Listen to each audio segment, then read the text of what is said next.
2015 Thiruvananthapuram engineering കോളേജിൽ അവിടെ ഒരു ആഘോഷത്തിൻ്റെ ഭാഗമായി വിദ്യാർത്ഥികളെല്ലാം ഒരുമിച്ചുകൂടി ആ ആഘോഷത്തെ കൂടുതൽ നിറമുള്ളതാക്കാൻ വേണ്ടി അവർ കണ്ടെത്തിയ ഒരു മാർഗമായിരുന്നു ഒരുപാട് വാഹനങ്ങളുമായി ക്യാമ്പസിലേക്ക് കയറി വരിക.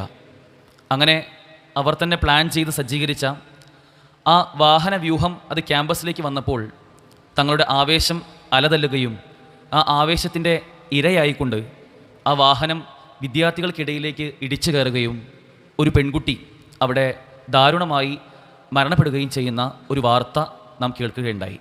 10 വർഷം മുമ്പാണ് ഇത് സംഭവിച്ചത് എങ്കിൽ അന്ന് ആ സംഭവത്തിന് ശേഷം ഒരുപാട് ചർച്ചകളും വാഗ്വാദങ്ങളും മാധ്യമങ്ങളിലെ ചില സമീപനങ്ങളൊക്കെ നമ്മൾ കണ്ടതാണ്.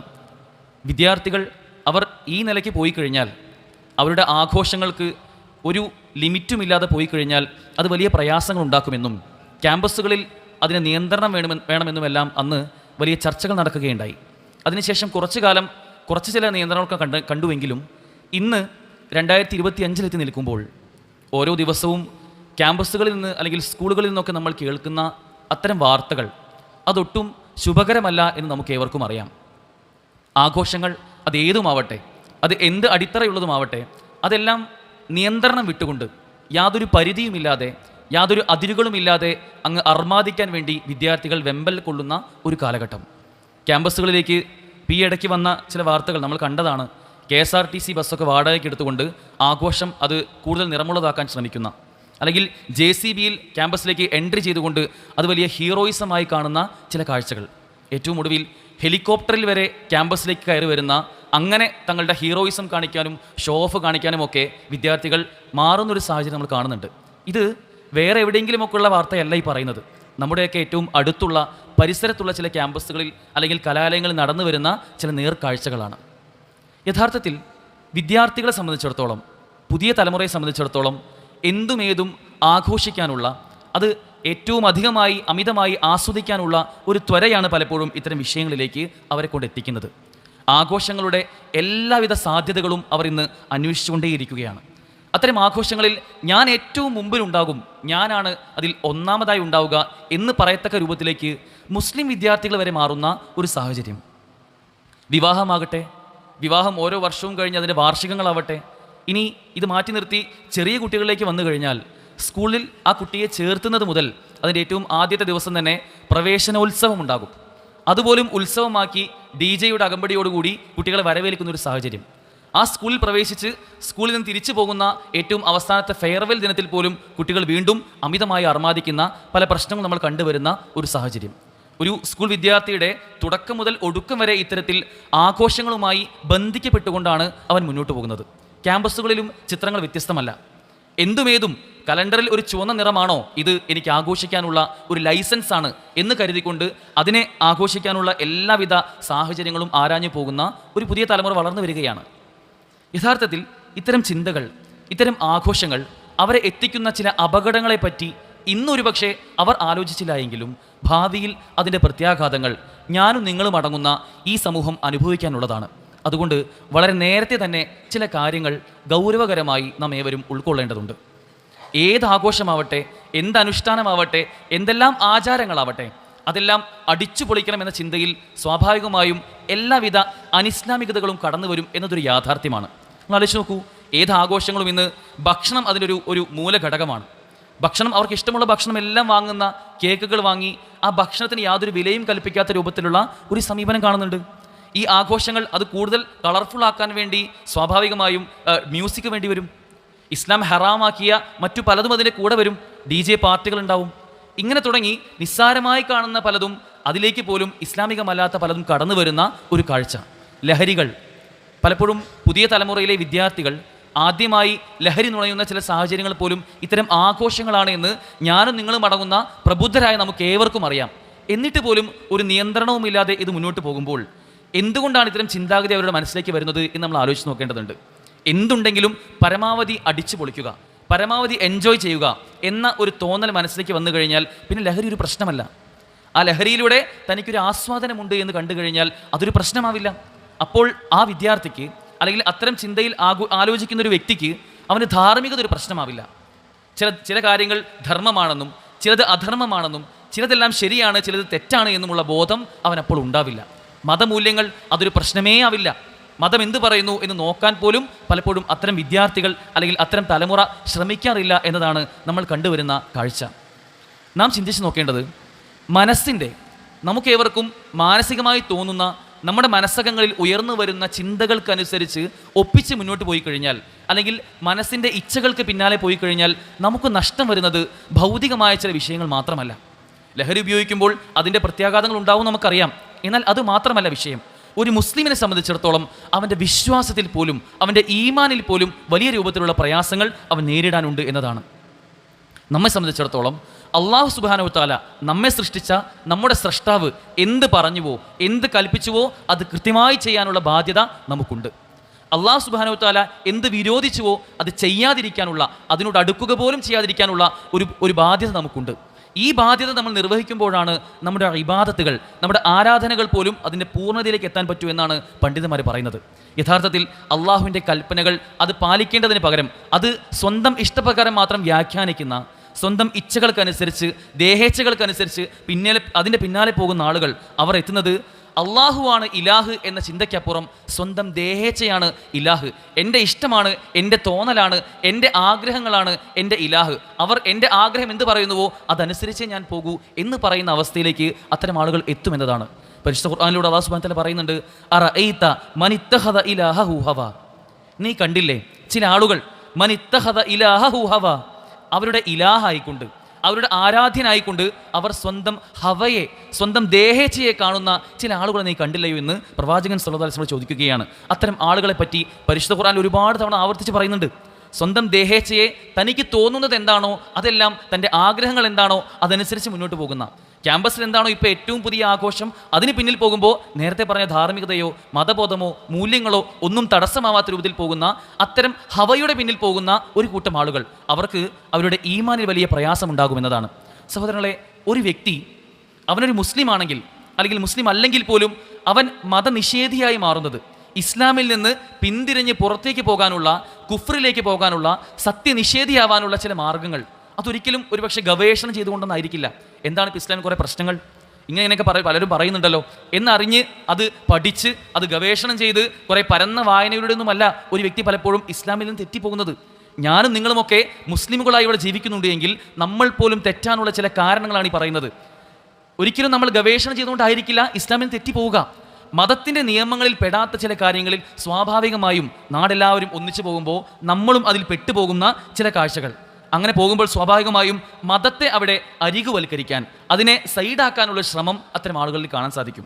അങ്ങനെ മതത്തെ ഒന്ന് മാറ്റി നിർത്തി ആ ആഘോഷത്തിന് തൻ്റെ ഇച്ഛയ്ക്ക് പുറകെ പോകുന്ന ആളുകൾ അവൾ രണ്ടാമതായി എത്തുന്നത് എല്ലാവരുടെയും കൂടെ എങ്ങനെയാണോ പോകുമ്പോൾ കൂടേണ്ടത് അതുപോലെ അങ്ങോട്ട് കൂടുക. ഒരു ഒഴുക്കനുസരിച്ച് എങ്ങോട്ടാണോ പോകുന്നത് ആ ഒഴുക്കിനൊപ്പം നീന്തുന്ന ഒരു സാഹചര്യം. മൂന്നാമതായി വരെത്തുക തൻ്റെ ഇഷ്ടം എന്താണോ അതിന് പിറകെ മാത്രം പോകുന്ന, അത് മാത്രമാണ് ശരി എന്ന് ചിന്തിക്കുന്ന ഒരവസ്ഥയിലേക്ക് എത്തും. ഏറ്റവും ഒടുവിൽ അത്തരം ആളുകൾക്ക് എല്ലാവിധ നിയന്ത്രണങ്ങളും നഷ്ടപ്പെട്ട് ആഘോഷങ്ങൾ അല്ലെങ്കിൽ ആസ്വാദനങ്ങൾ അതിൻ്റെ സർവ്വസീമകളും ലംഘിച്ചുകൊണ്ട് അവർ തന്നിഷ്ടപ്രകാരം പോകുന്ന, തൻ്റെ എല്ലാവിധ തൗഫീഖും നഷ്ടപ്പെടുന്ന ഒരു സാഹചര്യത്തിലേക്ക് അത്തരം ആളുകൾ എത്തപ്പെടുമെന്നതാണ്. നഊദു ബില്ലാഹ്. അള്ളാഹു നമ്മെ എവരെയും കാത്തുരക്ഷിക്കുമാറാകട്ടെ. ഏതെല്ലാം നിലയ്ക്ക് പുതിയ കാല ആസ്വാദനങ്ങളുണ്ടോ അവയ്ക്കെല്ലാം പിറകെ പോകുന്ന ആളുകൾക്ക് നഷ്ടം സംഭവിക്കുന്നത് വിശ്വാസത്തിൻ്റെ വിഷയത്തിലാണ്, അവരുടെ ഈമാനിൻ്റെ കാര്യത്തിലാണ്. ആ ഈമാൻ നഷ്ടപ്പെട്ടു കഴിഞ്ഞാൽ നാളെ പരലോകത്ത് വിരൽ കടിക്കേണ്ട ഒരവസ്ഥ നമുക്കേവർക്കും സംജാതമാകുമെന്ന കാര്യം നാം തിരിച്ചറിയേണ്ടതുണ്ട്. നമ്മളെ സംബന്ധിച്ചിടത്തോളം ഒരു വിശ്വാസിക്ക് ഏറ്റവും കൃത്യമായി കഴിഞ്ഞ ഖുതുബയിൽ നമ്മൾ പറഞ്ഞതുപോലെ അവൻ ഏറ്റവും ആത്യന്തികമായി ചിന്തിക്കേണ്ടത് മാദാ ഖാല അല്ലാഹ് മാദാ ഖാല റസൂലുള്ളാഹ്, അള്ളാഹു എന്ത് പറഞ്ഞു, അള്ളാഹുവിൻ്റെ റസൂൽ എന്ത് പറഞ്ഞു, അതാണ് എൻ്റെ നിയമം. അതിനപ്പുറമുള്ളതൊന്നും എനിക്ക് ബാധകമല്ല. അള്ളാഹും റസൂലും പറഞ്ഞെടുത്ത് നിൽക്കുക എന്നതാണ് എൻ്റെ ഉത്തരവാദിത്തമെന്ന് നാം ചിന്തിക്കേണ്ടതുണ്ട്. നാം ആകുന്ന മനുഷ്യർ, നമുക്ക് അള്ളാഹു നൽകിയ ഒരുപാടധികം അനുഗ്രഹങ്ങൾ, ആ അനുഗ്രഹങ്ങളിൽ ഏറ്റവും പ്രധാനപ്പെട്ട നമ്മെ നമ്മളാക്കി മാറ്റുന്ന, ഒരുപക്ഷെ ഇതര ജീവജാലങ്ങളിൽ നിന്നും നമ്മെ വ്യത്യസ്തമാക്കി വ്യതിരിക്തമാക്കി മാറ്റുന്ന രണ്ട് ഗുണങ്ങളാണ്. ഒന്ന് നമ്മുടെ സവിശേഷ ബുദ്ധി. നാം ഏവരും ഈ സംസാരം കേൾക്കുമ്പോൾ ആലോചിക്കുന്നുണ്ട്, നമ്മുടെ ബുദ്ധി കൊടുത്ത് ചിന്തിക്കുന്നുണ്ട്. ഈ സവിശേഷ ബുദ്ധി അള്ളാഹു നമുക്ക് നൽകിയ, നമുക്ക് മാത്രം നൽകിയ പ്രധാനപ്പെട്ട ഒരു ഗുണമാണ്. രണ്ടാമത്തെ ഒരു ഗുണം എന്നത് നമ്മുടെ ഇച്ഛാശക്തിയാണ്. ഈ സവിശേഷ ബുദ്ധി കൊണ്ട് നമ്മൾ കേൾക്കുന്ന, നമ്മൾ വായിക്കുന്ന, നമ്മൾ കാണുന്ന കാര്യങ്ങൾ കൊണ്ട് നമ്മൾ തീരുമാനിക്കുന്ന ചില പ്ലാനുകളുണ്ട്. നമ്മുടെ ഇച്ഛാശക്തി, ആ ഇച്ഛാശക്തിക്കനുസരിച്ച് ചില കാര്യങ്ങൾ നടപ്പിലാക്കാൻ നമുക്ക് സാധിക്കും. യഥാർത്ഥത്തിൽ നമ്മെ നമ്മളാക്കുന്ന, മൃഗങ്ങളിൽ നിന്ന് പോലും നമ്മളെ വ്യത്യസ്തരാക്കുന്ന ഈ സവിശേഷ ബുദ്ധിയും ഈ ഇച്ഛാശക്തിയും നമ്മെ കൊണ്ട് എത്തിക്കേണ്ടത് ഈ ദീനിൻ്റെ അസ്ലിൽ ഉറച്ചു നിൽക്കുക എന്നതിലാണ്. മറിച്ച് ഇവിടെ സംഭവിക്കുന്നത് ഇത് രണ്ടും തന്നിഷ്ടപ്രകാരം തൻ്റെ ഹവയുടെ പിന്നാലെ പോകുന്ന തൻ്റെ ഹവയെ ഇലാഹാക്കി മാറ്റുന്ന, ആരാധ്യ വസ്തുവായി മാറ്റുന്ന ആളുകളുടെ കൂട്ടത്തിൽ അവർ ഉൾപ്പെടുമെന്നതാണ്. അങ്ങനെ ഉൾപ്പെട്ട് കഴിഞ്ഞാൽ സ്വാഭാവികമായും അവർക്ക് മനുഷ്യരെന്ന ആ ഒരു സവിശേഷ മൂല്യം നഷ്ടപ്പെടുകയും അവർ മൃഗങ്ങളെപ്പോലെ ഉലൈക കൽ അൻആം, അവർ മൃഗങ്ങളെപ്പോലെ ആയിത്തീരും. അല്ലെങ്കിൽ ബൽഹും അദല്ല്, അതിനേക്കാൾ അവർ മോശമായി തീരുന്ന ഒരവസ്ഥ മനുഷ്യരാകുന്ന നമുക്ക് ഉണ്ടായിത്തീരാനുള്ള സാധ്യതയുണ്ട് എന്ന് നാം തിരിച്ചറിയേണ്ടതുണ്ട്. ലജ്ജ അല്ലെങ്കിൽ നാണം എന്ന് പറയുന്നത് നമ്മുടെ ഈമാനിൻ്റെ ഭാഗമാണ്. പലപ്പോഴും അതൊക്കെ കുറച്ച് അന്യമാക്കി നിൽക്കുന്ന ഒരു സാഹചര്യം ഇന്ന് എത്തിയിട്ടുണ്ട്. നാം ഗൗരവത്തിൽ തിരിച്ചറിയുക, ലജ്ജ എന്നത് നമ്മുടെ ഈമാനിൻ്റെ ഭാഗമാണ്. അബൂ ഹുറൈറ റളിയല്ലാഹു അൻഹു, പ്രവാചകൻ സല്ലല്ലാഹു അലൈഹി വസല്ലം എന്ന റിപ്പോർട്ട് ചെയ്യുന്ന ഹദീസിൽ കാണാൻ സാധിക്കും, അൽ ഈമാനു ബിദ്ഉൻ വസിത്തൂന ശുഅബ വൽ ഹയാഉ ശുഅബത്തു മിനൽ ഈമാൻ. ഈമാൻ എന്നാൽ അതിൽ 60-ൽ പരം ശാഖകളുള്ള ഒന്നാണ് ഈമാൻ. അതിൽപ്പെട്ട ഒരു ശാഖയാണ് ഹയാ എന്നത്. ഈമാനിൻ്റെ ഒരു ശാഖയാണ് ലജ്ജ എന്ന് പറയുന്നത്. ഇപ്പോൾ ലജ്ജയുണ്ടെങ്കിലേ ഈമാനുള്ളൂ. അത് രണ്ടും പരസ്പരം പൂരിപ്പിക്കപ്പെട്ട, പരസ്പര ബന്ധിതമായ ചില കാര്യങ്ങളാണ് എന്ന് ഹദീസുകൾ കാണാൻ സാധിക്കും. ഇബ്നു ഉമർ റളിയല്ലാഹു അൻഹു പറയുന്ന റിപ്പോർട്ടിൻ്റെ ഹദീസിൽ കാണാൻ സാധിക്കും, അൽ ഹയാഉ വൽ ഈമാനു ഖുരിനാ ജമീഅ. ഹയാഉം ഈമാനും, ലജ്ജയും ഈമാനും എന്ന് പറയുന്നത് പുരിന ജമീഅ, അവ രണ്ടും പരസ്പരം ബന്ധിക്കപ്പെട്ട കാര്യങ്ങളാണ്. ഫഇദാ റഫഅ അഹദഹുമാ റുഫിഅൽ ആഖർ, അതിൽ ഏതെങ്കിലും ഒന്നിനെ ഉയർത്തപ്പെട്ട് കഴിഞ്ഞാൽ, മാറ്റി നിർത്തപ്പെട്ട് കഴിഞ്ഞാൽ മറ്റേതും സ്വാഭാവികമായും ഉയർത്തപ്പെടുമെന്നതാണ്. നമുക്ക് ലജ്ജ നഷ്ടപ്പെട്ട് കഴിഞ്ഞാൽ സ്വാഭാവികമായും നമ്മുടെ ഈമാനും നഷ്ടപ്പെടുമെന്ന് നാം തിരിച്ചറിയേണ്ടതുണ്ട്. അതുകൊണ്ട് തന്നെ ഈ ലജ്ജ ഇല്ലാതായി കഴിഞ്ഞാൽ, അല്ലാഹു സുബ്ഹാനഹു വ തആല നമ്മുടെ ഈമാനുമായി ബന്ധിപ്പിക്കപ്പെട്ട് നമ്മെ സൃഷ്ടിച്ചപ്പോൾ തന്നെ നമുക്ക് സവിശേഷമായി നൽകിയ ഈ ലജ്ജ എന്ന് പറയുന്ന ഈ ഗുണം ഇല്ലാതായി കഴിഞ്ഞാൽ, തന്നിഷ്ടപ്രകാരം ജീവിക്കാൻ ഒരു വ്യക്തി തീരുമാനിച്ചു കഴിഞ്ഞാൽ അവനുണ്ടാവുന്ന അപകടങ്ങളെപ്പറ്റി ഇന്നത്തെ പുതിയ കാലത്തെ ചേർത്ത് വെച്ചുകൊണ്ട് നാം ചിന്തിക്കേണ്ടതുണ്ട്. ഒന്നാമതായി, ഇത്തരത്തിൽ സ്വന്തം ഇഷ്ടപ്രകാരം അതിരുകളൊന്നുമില്ലാത്ത രൂപത്തിൽ തൻ്റെ ജീവിതത്തെ നോക്കിക്കാണുന്ന ആളുകൾക്ക് ഉണ്ടാകുന്നൊരു അപകടം, പണ്ട് ഒരുപക്ഷെ നമ്മൾ അയ്യേ എന്ന് പറഞ്ഞ, മോശമാക്കി കണ്ട ചില കാര്യങ്ങൾ അത് ഇന്ന് നമ്മൾ നിരന്തരം കേട്ടതുകൊണ്ടും നിരന്തരം കണ്ടതുകൊണ്ടും നിരന്തരം നമ്മളുമായി ഇടപെടുന്നതുകൊണ്ടും അതിനൊരു പ്രശ്നമല്ലാതായി മാറുന്ന ഒരു സാഹചര്യം. പണ്ട് മോശമായിരുന്നു, എന്നാൽ ഇന്ന് എപ്പോഴും കാണുന്നതുകൊണ്ട് എപ്പോഴും കേൾക്കുന്നതുകൊണ്ട് അതൊരു പ്രശ്നമല്ല, സ്വാഭാവികവൽക്കരിക്കുക എന്ന ഒരു അവസ്ഥയിലേക്ക് അത്തരം ആളുകൾ മാറുന്നുണ്ട്. രണ്ടാമതായി അവർ നേരിടുന്നൊരു പ്രശ്നം, കാലം അങ്ങനെ പുരോഗമിക്കുമ്പോൾ ഓരോ ദിവസവും പുതിയ പുതിയ വാർത്തകളും പുതിയ പുതിയ കണ്ടുപിടുത്തങ്ങളും മനുഷ്യൻ്റെ പുരോഗതിയും ഒക്കെ നമ്മൾ കണ്ടുവരികയാണ്. ഇങ്ങനെ ഒരു പുരോഗമിച്ച കാലത്ത് ജീവിക്കുമ്പോൾ നമ്മളും കുറച്ചൊക്കെ മാറണ്ടേ എന്ന ചിന്ത അത്തരം ആളുകൾക്ക് വരുമെന്നതാണ്. ഇസ്ലാമികമായ അസ്ലുകൾ ഭേദിച്ച് തങ്ങളുടെ ഇഷ്ടപ്രകാരം ജീവിക്കുന്ന ആളുകൾക്കുണ്ടാകുന്ന ഏറ്റവും പ്രധാനപ്പെട്ട ഒരു അപകടമാണ് നമ്മളും കുറച്ചൊക്കെ മാറണ്ടേ, നമ്മളൊന്ന് മോഡേൺ ആവണ്ടേ. മതം ഇത് പണ്ട് 1400 വർഷങ്ങൾക്ക് മുമ്പ് ഇറങ്ങിയ പൂർത്തീകരിച്ച ഈ മതം ഇന്നും അതുപോലെ തന്നെ പിടിച്ചേക്കേണ്ടതുണ്ടോ, കുറച്ചൊക്കെ ഒരു വെള്ളം ചേർത്തൂടെ എന്ന് പറയുന്ന ഒരവസ്ഥയിലേക്ക് അത്തരം ആളുകൾ എത്തുമെന്നതാണ് രണ്ടാമത്തെ ഒരു അപകടം. മൂന്നാമതായിക്കൊണ്ട് ഒരു സാംസ്കാരികമായ അധിനിവേശം അത്തരം ആളുകളെ വേട്ടയാടുമെന്നതാണ്. പ്രിയമുള്ളവരെ, നമ്മുടെ സമൂഹം ഒരു ബഹുസ്വര സമൂഹമാണ്. ഇവിടെ ഓരോരുത്തർക്കും അവരുടേതായ ആചാരങ്ങളുണ്ട്, അനുഷ്ഠാനങ്ങളുണ്ട്, അവരുടേതായ ആഘോഷങ്ങളുണ്ട്. സ്വാഭാവികമായും അത്തരം അനുഷ്ഠാനങ്ങളിൽ ഒരു മുസ്ലിമിനെ സംബന്ധിച്ചിടത്തോളം അവന് ചില നിയന്ത്രണങ്ങളുണ്ട്. അവൻ്റെ മതം പറയുന്ന, അവൻ്റെ സ്രഷ്ടാവ് അവന് മുന്നോട്ട് വെച്ച ചില നിയമസംഹിതകളുണ്ട്. അതിൽ ഉറച്ചു നിൽക്കാൻ അവൻ ബാധ്യസ്ഥനാണ്. എല്ലാവരും എങ്ങനെ പോകുന്നുവോ അതനുസരിച്ച് തന്നെ പോകേണ്ടവനല്ല ഒരു മുസ്ലിം. അവൻ്റെ വിശ്വാസമാണ് ഏറ്റവും പ്രധാനമായി മുന്നിലുണ്ടാവുക. പൊതുബോധമല്ല ഒരു മുസ്ലിമിനെ നയിക്കുക, മറിച്ച് മതബോധമാണ്. മതബോധമാണ് ഏറ്റവും മുന്നിൽ അവൻ്റെ ഉണ്ടാവേണ്ടത്. അപ്പോൾ സ്വാഭാവികമായിട്ടും എല്ലാവരും ചെയ്യുന്നതല്ലേ, അതവനൊരു പ്രശ്നമാവില്ല. അവൻ്റെ വിശ്വാസം എന്ത് പറയുന്നുവോ അവിടെ നിൽക്കാൻ അവന് സാധിക്കുമെന്നതാണ്. അത്തരമൊരു ചിന്തയാണ് നമുക്കുണ്ടാവേണ്ടത്. എന്നാൽ ഇന്ന് ഇത്തരം ചിന്തയില്ലാത്ത ആളുകൾക്ക് സംഭവിക്കുന്ന ഒരു പ്രശ്നമാണ് സാംസ്കാരികമായ ഒരു അധിനിവേശം. എല്ലാവരും എങ്ങനെ ചെയ്യുന്നുവോ അതിനൊപ്പം പോകാൻ അവൻ നിർബന്ധിതനായി തീരുന്ന ഒരു സാഹചര്യം വളരെ ഗൗരവത്തിൽ നമ്മൾ ചിന്തിക്കേണ്ടതാണ്. കുറച്ച് മാസങ്ങൾക്ക് മുമ്പ് സൂംബ ഡാൻസുമായി ബന്ധപ്പെട്ടൊരു വിവാദം വന്നു. കേരളത്തിലെ എല്ലാ സ്കൂളുകളിലും ലഹരിക്കെതിരെയായി വിദ്യാർത്ഥികൾ സൂംബ ഡാൻസ് കളിക്കണം, അതാണ് പരിഹാരമെന്ന് ഒരു ഉത്തരവ് വരികയുണ്ടായി. എന്നാൽ മുസ്ലിം സമൂഹത്തിൽപ്പെട്ട ചില ആളുകൾ അവർ കൃത്യമായി അതിനെതിരെ പ്രതികരിച്ചു. നമുക്ക് ചേർന്നതല്ല ഈ സംസ്കാരം, ഡാൻസ് എന്ന അല്ലെങ്കിൽ പാട്ടിനൊപ്പം തുള്ളുക എന്നത് ഒരു മുസ്ലിമിന് ചേർന്നതല്ല എന്ന് കരുതി അവർ അതിൽ മാറി നിൽക്കാനുള്ള ശ്രമങ്ങൾ ആരംഭിച്ചു. അത് പ്രതികരിച്ചു. എന്നാൽ ഈ ഒരു പ്രതികരണം വന്നപ്പോൾ തന്നെ അവരെ ചാപ്പ കുത്തുന്ന, തീവ്രവാദിയാക്കി മാറ്റുന്ന ഒരു സാഹചര്യം നമ്മൾ കണ്ടതാണ്. ഇതുപോലെ ഒരു പക്ഷേ പൊതുസമൂഹത്തിൽ എല്ലാവരും ആചരിക്കുന്ന, എല്ലാവരും ആഘോഷിക്കുന്ന ചില ആഘോഷങ്ങൾ അതിൻ്റെ ഭാഗമായി നമ്മൾ മാറിയില്ലെങ്കിൽ നമ്മളെ തീവ്രവാദികളാക്കുന്ന, ഭീകരവാദികളാക്കി മാറ്റുന്ന ഒരു സമീപനം ഇവിടെയുണ്ട്. ഇതിനെതിരെ ഒരു മുസ്ലിം പ്രതികരിക്കേണ്ടത് എങ്ങനെയാണ്? നമ്മുടെ വിശ്വാസമാണ് ഏറ്റവും മുന്നിൽ നമുക്കുണ്ടാവേണ്ടത്. അവിടെ ആ വിശ്വാസത്തെ സ്നേഹത്തോടെ, നമ്മുടെ ഒരു ഊർജ്ജത്തോടു കൂടി നമ്മൾ ഏറ്റവും കൃത്യമായി കാത്തു സൂക്ഷിച്ച് ആ വിശ്വാസേതരമായ മറ്റുള്ള ആഘോഷങ്ങളോട് സമരസപ്പെടാതെ നമ്മുടെ വിശ്വാസത്തിൽ ഉറച്ചു നിൽക്കുന്ന ഒരു സമീപനമാണ് നമുക്ക് ഏവർക്കും ഉണ്ടാവേണ്ടത്. ഈ ഒരു സമീപനം ഇന്ന് നമ്മൾ സ്വീകരിച്ചില്ല എങ്കിൽ സ്വാഭാവികമായും കാലം മുന്നോട്ട് ഇങ്ങനെ പോകുമ്പോൾ നമ്മളും അതനുസരിച്ച് ഇഴകിച്ചേരുന്ന ഒരവസ്ഥ നമുക്കുണ്ടാവും. അത് നമ്മുടെ ഈമാനിനെ, നമ്മുടെ വിശ്വാസത്തെ ബാധിക്കുമെന്ന ഒരു തിരിച്ചറിവ് നമുക്ക് ഏവർക്കും ഉണ്ടാവേണ്ടതുണ്ട്. പ്രിയമുള്ളവരെ, ഇങ്ങനെ മുന്നോട്ട് പോയി കഴിഞ്ഞാൽ സ്വാഭാവികമായും പുതിയ കാല ആചാരങ്ങളും അനുഷ്ഠാനങ്ങളും അനാചാരങ്ങളുമൊക്കെ നമ്മുടെ അടുക്കലേക്ക് വരാനുള്ള സാധ്യതയും നാം നോക്കിക്കാണേണ്ടതുണ്ട്. ഇന്ന് വിവാഹം എന്നത് നിങ്ങൾ ആലോചിച്ച് നോക്കൂ. വിവാഹം എന്നാൽ അതൊരു കരാറാണ്. മീസാഖൻ ഖലീല, ശക്തമായൊരു ഉടമ്പടിയാണ് വിവാഹത്തിലൂടെ ഉണ്ടാവേണ്ടതെന്ന് പരിശുദ്ധ ഖുർആനിലൂടെ നമുക്ക് കാണാൻ സാധിക്കും. ആ വിവാഹത്തെ ഇന്ന് എന്തെല്ലാം തരത്തിലുള്ള ആഭാസങ്ങളായിക്കൊണ്ടാണ്, അനാചാരങ്ങൾ ഉൾപ്പെടുത്തിക്കൊണ്ടാണ് നമ്മൾ നോക്കിക്കാണുന്നത്. പുതിയ സമൂഹം, മുസ്ലിം സമൂഹത്തിൽ പോലും വിവാഹത്തിൻ്റെ 1-2 മാസങ്ങൾക്ക് മുമ്പ് തന്നെ ആരംഭിക്കുന്നുണ്ട് പുതിയ ആചാരങ്ങൾ, അനാചാരങ്ങൾ, അനുഷ്ഠാനങ്ങൾ. അവരെല്ലാം ചെയ്യുന്നത് ഇതെല്ലാം എല്ലാവരിലും സാർവത്രികമായതുകൊണ്ട് തന്നെ നമ്മളും അങ്ങനെ ചെയ്താലേ ഇതൊരു വിവാഹമാകൂ എന്നൊരു രൂപത്തിലേക്ക് അവരുടെ ചിന്താഗതി മാറുന്ന ഒരു കാഴ്ചപ്പാടിൽ നമുക്ക് യഥാർത്ഥത്തിൽ വലിയ ഉത്തരവാദിത്തങ്ങളുണ്ട് എന്ന് തിരിച്ചറിയേണ്ടതുണ്ട്. നാം ആകുന്ന ഒരു മുസ്ലിം യുവാവിന്, മുസ്ലിം യുവതിക്ക് നമുക്ക് ചെയ്യാനുള്ള വലിയ ബാധ്യതകൾ ഒഴുക്കിനെതിരെ നീന്തുക എന്നതാണ്. സമൂഹം എല്ലാവരും ഒരു കാര്യം ശരിയെന്ന് ചിന്തിച്ചു പോകുമ്പോൾ അത് തെറ്റാണെന്ന് ബോധ്യമുണ്ടെങ്കിൽ അതിനെതിരെ സഞ്ചരിക്കാൻ, അതിനെതിരെ പ്രതികരിക്കാൻ നമുക്ക് സാധിക്കേണ്ടതുണ്ട്. കാരണം നമ്മളെ മറ്റുള്ളവരിൽ നിന്ന് വ്യത്യസ്തമാക്കുന്നത് നാം ഈ ലോകം ഇത് നശ്വരമാണെന്ന് വിശ്വസിക്കുന്ന ആളുകളാണ്. നമ്മെ സംബന്ധിച്ചിടത്തോളം നമ്മൾ പാലിക്കുന്ന വിശ്വാസം, ഇതുകൊണ്ട് നമുക്ക് പോകാനുള്ളത് നാളെ നമ്മുടെ മരണശേഷമുള്ള പരലോക ജീവിതത്തിലേക്കാണ്. ആ പരലോകം അത് സത്യമാണ്. അൽ ജന്നത്തു ഹഖ്കുൻ വന്നാറു ഹഖ്കുൻ എന്ന് വിശ്വസിക്കുന്ന, സ്വർഗവും നരകവും സത്യമാണെന്ന് വിശ്വസിക്കുന്ന ആളുകൾക്ക് സ്വാഭാവികമായും ഈ ദുനിയാവിലുള്ള ചില കാര്യങ്ങൾ, ചില നിയന്ത്രണങ്ങൾ അതവർക്ക് ബാധകമായിരിക്കും. ആ നിയന്ത്രണങ്ങൾ പാലിക്കുമ്പോൾ ഒരു വിശ്വാസിയെ സംബന്ധിച്ചിടത്തോളം അതിൽ ഒരു പ്രയാസവും ഒരു പ്രശ്നവും അവൻ ഉണ്ടാവുകയില്ല എന്നതാണ്. അത്തരത്തിൽ നമ്മുടെ വിശ്വാസത്തെ ഉയർത്താൻ നമുക്ക് സാധിക്കണം. സഹോദരങ്ങളെ, ചരിത്രത്തിൽ ഒരുപാട് ഉദാഹരണങ്ങൾ കാണാൻ സാധിക്കും. ഇത്തരത്തിൽ വിശ്വാസം മുറുകെ പിടിച്ച ഒരുപാട് മുൻഗാമികൾ നമുക്ക് കാണാൻ സാധിക്കും. ഹുബൈബ് ബിൻ അദി റളിയല്ലാഹു അൻഹു, മഹാനായ സ്വഹാബി ഹുബൈബ് റളിയല്ലാഹു അൻഹു, അദ്ദേഹം ഇസ്ലാം സ്വീകരിച്ചു എന്നതിൻ്റെ പേരിൽ മാത്രം അദ്ദേഹത്തിനെ തൗഹീദ് സ്വീകരിച്ചതിൻ്റെ പേരിൽ കൊല്ലാൻ വേണ്ടി, ക്രൂശിക്കാൻ വേണ്ടി കൊണ്ടുപോകുന്ന ഒരു ചരിത്രം നമുക്ക് കാണാൻ സാധിക്കും. അദ്ദേഹത്തെ മലമുകളിലേക്ക് കൊണ്ടുപോയി ആ മലമുകളിൽ വെച്ച് അദ്ദേഹത്തെ ക്രൂശിക്കാനുള്ള ആ കുരിശും ആണിയും കാണിച്ചു കൊടുക്കുകയാണ്. താങ്കളെ ഞങ്ങളിതാ ക്രൂശിക്കാൻ പോവുകയാണ്. അവസാനമായി താങ്കളുടെ മരണത്തിന് മുമ്പ് എന്തെങ്കിലും പറയാനുണ്ടോ എന്ന് ചോദിക്കുമ്പോൾ പുഞ്ചിരിയോടുകൂടി അദ്ദേഹം പറയുന്നൊരു വർത്തമാനമുണ്ട്. എന്നെ നിങ്ങൾ എന്ത് വേണമെങ്കിലും ചെയ്തോളൂ, എങ്ങനെ വേണമെങ്കിലും കൊന്നോളൂ, എന്നെ നിങ്ങൾ തുണ്ടം തുണ്ടമായി മുറിച്ച് ഇവിടെ കാറ്റിൽ പറത്തിക്കോളൂ, പറവകൾ കിട്ടുകൊടുത്തോളൂ, ഒരു പ്രശ്നവും എനിക്കില്ല. ഞാൻ മരിക്കുന്ന സമയത്ത് എൻ്റെ ഈ മിടിക്കുന്ന ഹൃദയം അത് എൻ്റെ ആത്മാവ് പോകുന്ന ആ റബ്ബിൻ്റെ പാതയിലാണെങ്കിൽ എനിക്കൊരു പ്രശ്നവുമില്ല എന്ന് സന്തോഷത്തോടുകൂടി പറയാൻ അവർക്ക് സാധിച്ചുവെങ്കിൽ അവരുടെ വിശ്വാസം എവിടെ നിൽക്കുന്നത്? നമ്മുടെ വിശ്വാസം എവിടെ നിൽക്കുന്നത്? ഷെയ്ഖുൽ ഇസ്ലാം ഇബ്നു തൈമിയ്യ റഹിമഹുല്ലാ അദ്ദേഹത്തെ ജയിലിലേക്ക് കൊണ്ടുപോകുന്ന സമയത്ത് അദ്ദേഹം പറഞ്ഞ ചില വർത്തമാനങ്ങളുണ്ട്. ജയിലിലേക്ക് എത്തിച്ചപ്പോൾ അദ്ദേഹം പറയുകയാണ്, ഇന്ന സിജ്നി ഖൽവ, ഈ ജയിൽ എന്നത് അതെനിക്കൊരു വിശ്രമ കേന്ദ്രമാണ്.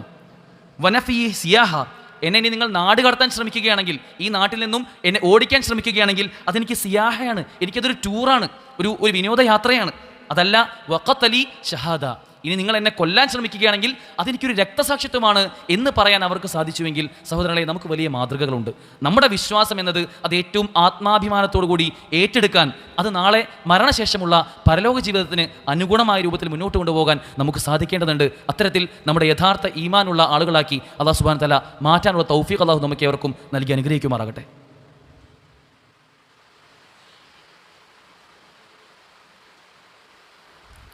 അൽഹംദുലില്ലാഹ്, അസ്സലാത്തു വസ്സലാമു അലാ റസൂലില്ലാഹി വഅലാ ആലിഹി വസഹ്ബിഹി അജ്മഈൻ, അമ്മാ ബഅദ്. ജീവിതത്തിലെ വ്യത്യസ്തങ്ങളായ ആഘോഷങ്ങൾ, ആ ആഘോഷങ്ങൾക്ക് കൃത്യമായ അതിർവരമ്പുകളുണ്ട് എന്ന് വിശ്വസിക്കുന്നവരാണ് നാം മുസ്ലിമീങ്ങൾ.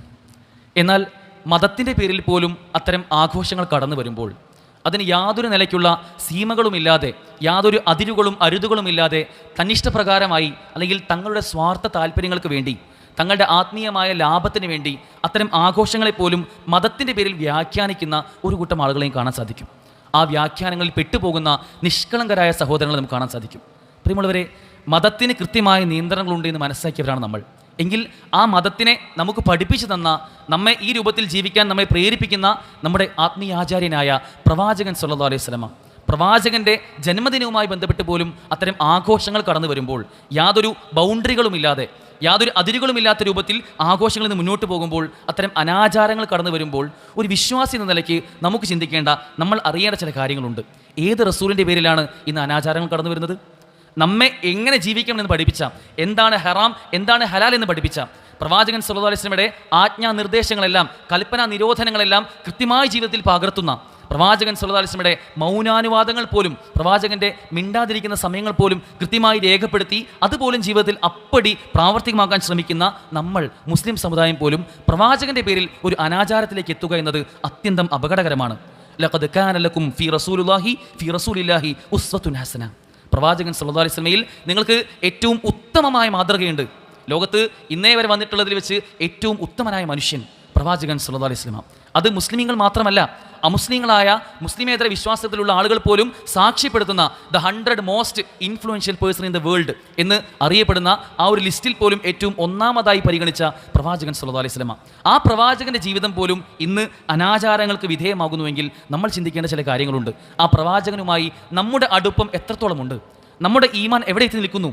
ഈമാനിൻ്റെ മാധുര്യം ആസ്വദിക്കണമെങ്കിൽ, ഈമാനിൻ്റെ ഒരു ഹലാവത്ത് ആസ്വദിക്കണമെങ്കിൽ നമുക്കുണ്ടാവേണ്ട ചിന്ത എന്നത് പ്രവാചകൻ സല്ലല്ലാഹു അലൈഹി വസല്ലം പഠിപ്പിക്കുകയാണ്. അൻ യകൂന അല്ലാഹു വ റസൂലുഹു അഹബ്ബ ഇലൈഹി മിമ്മാ സിവാഹുമാ. അള്ളാഹുവും അവൻ്റെ റസൂലും നമുക്ക് മറ്റെന്തിനേക്കാളും ഏറ്റവും പ്രിയപ്പെട്ടതാകുമ്പോൾ മാത്രമാണ് ഈമാനിൻ്റെ, വിശ്വാസത്തിൻ്റെ ഒരു ഹലാവത്ത്, ഒരു മാധുര്യം നമുക്ക് ആസ്വദിക്കാൻ സാധിക്കൂ എന്ന് പ്രവാചകൻ സല്ലല്ലാഹു അലൈഹി വസല്ലം പറഞ്ഞിരുന്നുണ്ട്. പ്രിയമുള്ളവരെ, നമ്മുടെ കുടുംബത്തെക്കാളേറെ, നമ്മൾ ഈ ഭൂമിയിൽ ഉണ്ടാക്കി വെച്ച സമ്പത്തിനേക്കാളും, നമ്മുടെ വീടിനേക്കാളും, നമ്മുടെ സ്ഥാനമാനങ്ങളെക്കാളും, നമ്മുടെ ഉമ്മയേക്കാളും ഉപ്പയേക്കാളും ഭാര്യയെക്കാളും മക്കളെക്കാളും ഒക്കെയേറെ നാം സ്നേഹിക്കേണ്ടത്, നമ്മേക്കാളേറെ നാം സ്നേഹിക്കേണ്ടത് പ്രവാചകൻ സല്ലല്ലാഹു അലൈഹി വസല്ലമയാണ്. ആ പ്രവാചകന്റെ പേരിൽ അനാചാരങ്ങൾ കടന്നു വരുമ്പോൾ ഗൗരവത്തിൽ നമ്മൾ ആലോചിച്ച് നോക്കുക, എങ്ങനെയാണ് ആ റസൂലിനെ സ്വഹാബിമാർ കണ്ടത്? അബൂബക്കർ റളിയല്ലാഹു അൻഹു, പ്രവാചകൻ സല്ലല്ലാഹു അലൈഹി വസല്ലമയും തൻ്റെ സന്തത സഹചാരിയുമായ അബൂബക്കർ റളിയല്ലാഹു അൻഹുവും ഹിജ്റയ്ക്ക് പുറപ്പെടുകയാണ്.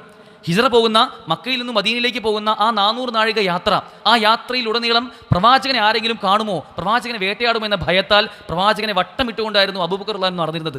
അവരുടെ കാൽപ്പാടുകൾ പിന്നീട് ചരിത്രത്തിൽ വായിക്കാൻ കഴിയും. പ്രവാചകന്റെ കാൽപ്പാടുകൾ നേരെ കാണാൻ കഴിയുമെങ്കിൽ അബൂബക്കർ റളിയല്ലാഹു അൻഹുവിൻ്റെ കാൽപ്പാടുകൾ പ്രവാചകനെ ചുറ്റിക്കൊണ്ടായിരുന്നു. എപ്പോഴും ആരെങ്കിലും എൻ്റെ റസൂലിനെ കാണുമോ എന്ന ഭയത്താലായിരുന്നു അദ്ദേഹം മുന്നോട്ട് പോയത്. അലി റളിയല്ലാഹു അൻഹു പ്രവാചകൻ ഹിജ്റ പോകുമ്പോൾ കേവലം ഒരു ചെറിയ കുട്ടിയായിരുന്നു. അദ്ദേഹം പ്രവാചകൻ ഹിജ്റ പോകുന്ന സമയത്ത്, റസൂൽ പോകുന്ന സമയത്ത് ആ റസൂലിൻ്റെ കിടപ്പറയിൽ ശത്രുക്കൾ എന്നെ കൊല്ലുമെന്ന് ഉറപ്പുണ്ടായിട്ട് പോലും ആ കിടപ്പറയിൽ കിടന്ന് അവിടെ പുതപ്പ് മൂടി കിടക്കാൻ അദ്ദേഹം ധൈര്യം കാണിച്ചു. ഒരു ചെറിയ കുട്ടിക്ക് പോലും റസൂലിനോടുണ്ടായിരുന്ന സ്നേഹത്തിൻ്റെ ആഴമാണിത് കാണിക്കുന്നത്. ഇതുപോലെ എത്ര ചരിത്രങ്ങൾ. ത്വൽഹ റളിയല്ലാഹു അൻഹു ഉഹുദ് യുദ്ധത്തിൻ്റെ സമയത്ത് പ്രവാചകൻ സല്ലല്ലാഹു അലൈഹി വസല്ലം നേരെ ഏതെങ്കിലും നിലയ്ക്കുള്ള ഒരു അമ്പ് പ്രവാചകന് നേരെ കടന്നു വരുമോ എന്ന ഭയത്താൽ പ്രവാചകന് ചുറ്റും നിന്നുകൊണ്ട് ആ യുദ്ധത്തിന് ശേഷം അദ്ദേഹത്തെ നോക്കിയപ്പോൾ 80-ൽ പരം അമ്പുകളും വെട്ടുകളും കുത്തുകളും അദ്ദേഹത്തിൻ്റെ ശരീരത്തിൽ കണ്ടു എന്നുള്ളതാണ്. എങ്ങനെയാണ് അവർക്ക് റസൂലിനെ സ്നേഹിച്ചത്? താൻ വിശ്വസിക്കുന്ന ആദർശം, താൻ മനസ്സിലാക്കിയ ഈ ഇസ്ലാം, അത് തനിക്ക് എത്തിച്ചു തന്ന പ്രവാചകൻ സല്ലല്ലാഹു അലൈഹി വസല്ലമയെ ജീവനേക്കാളേറെ സ്നേഹിച്ച റസൂലിൻ്റെ സ്വഹാബിമാർ, ഏറ്റവും ഉത്തമ തലമുറയിൽപ്പെട്ട ആളുകൾ, അവർ സ്നേഹിച്ചതുപോലെയാണ് റസൂലിനെ നമ്മളും സ്നേഹിക്കേണ്ടത്.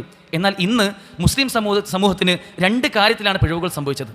അള്ളാഹുവിൻ്റെ റസൂലിനോടുള്ള വിഷയത്തിൽ 2 കാര്യത്തിൽ നമുക്ക് പിഴവ് സംഭവിച്ചിട്ടുണ്ട്. ഒന്ന്, റസൂലിനെ സ്നേഹിക്കേണ്ടതിൻ്റെ ആഴം പലപ്പോഴും മുസ്ലിം സമൂഹത്തിന് അറിയുന്നില്ല എന്നുള്ളതാണ്, അല്ലെങ്കിൽ അവർ മറന്നു പോകുന്നു എന്നുള്ളതാണ് റസൂലിനെ സ്നേഹിക്കേണ്ടതിൻ്റെ ആഴം. രണ്ടാമതായിക്കൊണ്ട് പ്രവാചകൻ സല്ലല്ലാഹു അലൈഹി വസല്ലമയെ എങ്ങനെ സ്നേഹിക്കണമെന്നും പലർക്കും അതിൽ തെറ്റുകൾ സംഭവിക്കുന്ന ഒരു സാഹചര്യം കാണാൻ കഴിയും. റസൂലിനോടുള്ള സ്നേഹത്തിൽ പോലും ബിദ്അത്തുകൾ കടന്നു വരുമ്പോൾ, റസൂൽ പഠിപ്പിക്കാത്ത പുത്തനാചാരങ്ങൾ കടന്നു വരുമ്പോൾ നാം ഗൗരവത്തിൽ ആലോചിച്ച് നോക്കണം. അള്ളാഹുവിൻ്റെ റസൂലിൻ്റെ ജന്മദിനം ഇന്ന് യാതൊരു സീമകളുമില്ലാത്ത രൂപത്തിൽ, നേരത്തെ പറഞ്ഞ ആഘോഷങ്ങളുടെ കൂട്ടത്തിൽ റസൂലിൻ്റെ ജന്മദിനവും ഇന്ന് മീലാദ് ഫെസ്റ്റുകളായിക്കൊണ്ടൊക്കെ ആചരിക്കുന്നൊരവസ്ഥ. ഇത് നമ്മുടെ സമൂഹത്തിലെ നമ്മുടെ മുൻഗാമികളായ ആളുകൾക്ക്, ശ്രേഷ്ഠരായ ഉത്തമ നൂറ്റാണ്ടിൽപ്പെട്ട ആളുകൾക്കൊക്കെ പരിചയമുണ്ടായിരുന്നു എന്ന് നമ്മൾ പരിശോധിച്ച് നോക്കുമ്പോൾ ഒരിക്കലും ഇല്ല എന്ന ഉത്തരമാണ് നമുക്ക് കാണാൻ സാധിക്കുക. പ്രവാചകൻ സല്ലല്ലാഹു അലൈഹി വസല്ലമയ്ക്ക് ശേഷം 30 വർഷം ഇസ്ലാമിക ചരിത്രത്തെ, ഇസ്ലാമിക സമൂഹത്തെ ഭരിച്ച 4 ഖലീഫമാർ, അവർക്കാർക്കും അറിയില്ല പ്രവാചകന്റെ ജന്മദിനം എങ്ങനെ ആഘോഷിക്കണമെന്ന്. റസൂൽ അത് പഠിപ്പിച്ചു തന്നിട്ടില്ല. അതിനുശേഷം 55 വർഷം ജീവിച്ച പ്രവാചകൻ സല്ലല്ലാഹു അലൈഹി വസല്ലമയുടെ ഭാര്യമാർ, പത്നിമാർ, നമ്മുടെ ഉമ്മമാർ, ഉമ്മഹാത്തുൽ മുഅ്മിനീൻ, അവർക്കാർക്കും അറിയില്ല എങ്ങനെ റസൂലിൻ്റെ ഈ ജന്മദിനം ആഘോഷിക്കണമെന്നത്. കാരണം റസൂൽ പഠിപ്പിച്ചിട്ടില്ല. അതിനുശേഷം വന്ന 100 വർഷം വരെ ജീവിച്ച റസൂലിനെ കണ്ട സ്വഹാബിമാർ, അവർക്കാർക്കും ഈ റസൂലിൻ്റെ ഈ ജന്മദിനം എങ്ങനെ കൊണ്ടാടണമെന്ന് അവർക്കും അറിയുമായിരുന്നില്ല. അവർക്ക് അറിവില്ലായ്മയായിരുന്നില്ല. കാരണം അള്ളാഹുവിൻ്റെ റസൂൽ അവർക്ക് പഠിപ്പിച്ചു കൊടുത്തിട്ടില്ല അങ്ങനെ ഒരു ആചാരം. അതുകൊണ്ട് തന്നെ അവരാരും ചെയ്യാത്ത അത്തരമൊരു പുത്തൻ ആചാരം, റസൂലിൻ്റെ ജന്മദിനത്തെ ആഘോഷിക്കുന്ന ഒരു പുത്തൻ ആചാരം ഹിജ്റ 322 വന്ന ഷിയാക്കളിലെ ഫാത്തിമിയ വിഭാഗത്തിൽപ്പെട്ട ഉബൈദിയാക്കൾ കൊണ്ടുവന്ന ആ ഒരു ആചാരം ഇന്ന് ഏറ്റെടുക്കുന്ന നിഷ്കളങ്കരായ, ഒരുപക്ഷെ അറിയാത്തത് കൊണ്ട് അത് ഏറ്റെടുത്ത് അതിൻ്റെ ആളുകളൊക്കെ മാറുന്ന ഒരുപാട് നിഷ്കളങ്കരായ സഹോദരങ്ങളെ കാണാൻ സാധിക്കും. അവരെ പറഞ്ഞു മനസ്സിലാക്കാനുള്ള ബാധ്യത കൂടി നമുക്കുണ്ട്. കാരണം ഇത് ചെറിയ വിഷയമല്ല. അള്ളാഹുവിൻ്റെ റസൂലിന് ശേഷം ദീനിൽ എന്തെങ്കിലും പുതിയതായി കൊണ്ടുവരിക എന്നത് അത് ബിദ്അത്താണ്. അത് പുത്തനാചാരമാണ്, അതെല്ലാം തള്ളപ്പെടേണ്ടതാണ് എന്ന് കൃത്യമായി ബോധ്യമുള്ളവരാണ് നമ്മൾ. ഓരോ ഖുതുബയിലും തുടക്കത്തിൽ പറയുന്ന വകുല്ല മുഹ്ദസത്തിൻ ബിദ്അ വകുല്ല ബിദ്അത്തിൻ ദലാല വകുല്ല ദലാലത്തിൻ ഫിന്നാർ, എല്ലാ പുത്തനാചാരങ്ങളും ബിദ്അത്താണ്. ആ ബിദ്അത്തുകളെല്ലാം തള്ളപ്പെടേണ്ടതാണ്. കാരണം ആ ബിദ്അത്തുകൾ നിങ്ങൾ നരകത്തിലേക്ക് നയിക്കും എന്ന് തിരിച്ചറിയുമ്പോൾ, ഹൗദുൽ കൗസർ അവർക്ക് തടയപ്പെടുമെന്ന് അറിയുമ്പോൾ, അവർ എതിർക്കുന്നത് അള്ളാഹുവിനെയും റസൂലിനെയുമാണ് എന്നറിയുമ്പോൾ, അല്ലെങ്കിൽ അത്തരം ബിദ്അത്തിലേക്ക് പോകുമ്പോൾ ഈ ഹദ്ദാദും റാത്തീമും ഒക്കെ ചൊല്ലുന്ന ആളുകൾ അതിലുള്ള ശിർക്കൻ വരികൾ അറിയാതെ പോകുന്ന ഒരു സാഹചര്യം, നമ്മുടെ വിശ്വാസത്തെ പോലും നമ്മുടെ ഈമാനിനെ പോലും കളങ്കപ്പെടുത്തുന്ന, അതിനെ സ്വർഗത്തിലേക്ക് നയിക്കേണ്ടതിന് പകരം ഏറ്റവും തെറ്റായ പാതയിൽ നരകത്തിൽ കൊണ്ടെത്തിക്കാൻ പ്രാപ്തമാകുന്ന അത്തരം വിഷയങ്ങളിലും വലിയ ജാഗ്രത നമുക്കുണ്ടാവേണ്ടതുണ്ട്. നാം ആകുന്ന ഒരു മുസ്ലിം, നമുക്കുള്ള ഉത്തരവാദിത്വം പ്രവാചകൻ സല്ലല്ലാഹു അലൈഹി വസല്ലമയെ എങ്ങനെ സ്നേഹിക്കണമോ അതുപോലെ സ്നേഹിക്കുക എന്നതാണ്. റസൂലിനെ എങ്ങനെയാണ് പൂർണ്ണമായും വിശ്വസിക്കുക എന്ന് നമ്മൾ ഗവേഷണം ചെയ്യേണ്ടതുണ്ട്. നമ്മൾ റിസർച്ച് നടത്തേണ്ട ഒരു വിഷയമാണ് പ്രവാചകൻ സല്ലല്ലാഹു അലൈഹി വസല്ലമയെ പൂർണ്ണമായി സമ്പൂർണ്ണമായി എങ്ങനെ പിൻപറ്റാൻ നമുക്ക് സാധിക്കുമെന്നത്. അതിപ്പോൾ ഹദീസ് അല്ലേ, അതിൽ കുറേ ലൊയീഫായതും സ്വഹിയായതും മാറി മാറി ഉണ്ടല്ലോ എന്നൊക്കെ ചിന്തിക്കുന്ന ഒരു ആവറേജ് വിശ്വാസിയിൽ നിന്ന് നമ്മൾ ഉയർന്നുകൊണ്ട് എന്താണ് റസൂൽ നമുക്ക് ഈ ലോകത്ത് ഈ ഭൂമിയിൽ നമുക്ക് കാണിച്ചു വന്ന മാതൃക എന്ന് ചിന്തിച്ചുകൊണ്ട് വിമർശകർ പറയുന്നതിനപ്പുറം പ്രവാചകൻ സല്ലല്ലാഹു അലൈഹി വസല്ലമയെ ആഴത്തിൽ പഠിക്കാനുള്ള ഒരു ശ്രമമാണ് നമുക്ക് ഉണ്ടാവേണ്ടത്. അങ്ങനെ റസൂലിൻ്റെ ഓരോ ചലനങ്ങളും, റസൂലിൻ്റെ ഓരോ പെരുമാറ്റവും, റസൂലിൻ്റെ ഓരോ സ്വഭാവങ്ങളും, റസൂൽ എങ്ങനെയാണ് ഓരോ നിമിഷവും ജീവിച്ചു കഴിഞ്ഞത് എന്ന് മനസ്സിലാക്കി നമ്മുടെ ജീവിതത്തിൽ അത് കൊണ്ടുവരുമ്പോഴാണ് പ്രവാചകൻ സല്ലല്ലാഹു അലൈഹി വസല്ലമയോടുള്ള സ്നേഹം അത് പൂർണ്ണമാവുക എന്ന് തിരിച്ചറിയേണ്ടതുണ്ട്. രണ്ടാമതായി നമുക്കുള്ള ബാധ്യത, നാം വിശ്വസിച്ചതിന് ശേഷം, അള്ളാഹുവിൻ്റെ റസൂൽ കൊണ്ടുവന്ന ഈ ഇസ്ലാമിൽ വിശ്വസിച്ചതിന് ശേഷം ഒരിക്കലും അതിൽ നിന്ന് ഒരു സംശയമോ ഒരു പിന്മാറ്റമോ ഒരു നിഷേധമോ നമുക്ക് ഉണ്ടാവാൻ പാടില്ല എന്നതാണ്. മൂന്നാമതായി റസൂൽ സല്ലല്ലാഹു അലൈഹി വസല്ലമയെ പൂർണ്ണമായും ഇത്തിബാ ചെയ്യുക എന്നതാണ്. സഹോദരങ്ങളെ, റസൂലിൻ്റെ ഓരോ കൽപ്പനകളും അത് ഇസ്ലാം ദീനാണ്. ഈ ദീൻ അള്ളാഹുവിൽ നിന്നുള്ള വഹിയായിക്കൊണ്ട് അള്ളാഹുവിൻ്റെ റസൂൽ കൽപ്പിച്ചിട്ടുണ്ട് എങ്കിൽ അത് നമുക്ക് പാലിക്കൽ അത് നമ്മുടെ നിർബന്ധമായ ബാധ്യതയാണ്. അതാണ് ഏറ്റവും ശരി എന്ന് വിശ്വസിക്കുന്ന രൂപത്തിലേക്ക് നമ്മുടെ വിശ്വാസങ്ങളും ഉയരേണ്ടതുണ്ട്. അത്തരത്തിൽ ഏതെല്ലാം നിലയ്ക്ക് പ്രവാചകൻ സല്ലല്ലാഹു അലൈഹി വസല്ലമയെ നമ്മുടെ ജീവിതവുമായി ചേർത്ത് വായിക്കാൻ കഴിയുമോ, അത് നിസ്സാരമായി നമ്മൾ കാണുന്ന വലത് കൈകൊണ്ട് ഒരു നന്മ തുടങ്ങുക എന്നത് മുതൽ നമ്മൾ തീരുമാനിക്കുന്ന ഏറ്റവും സുപ്രധാനമായ ജീവിതത്തിലെ തീരുമാനങ്ങൾ വരെ അള്ളാഹുവിൻ്റെ റസൂലിൻ്റെ കൽപ്പനകൾക്കനുസരിച്ചാണ് എന്ന് ഉറപ്പിക്കാൻ നമുക്ക് സാധിക്കേണ്ടതുണ്ട്.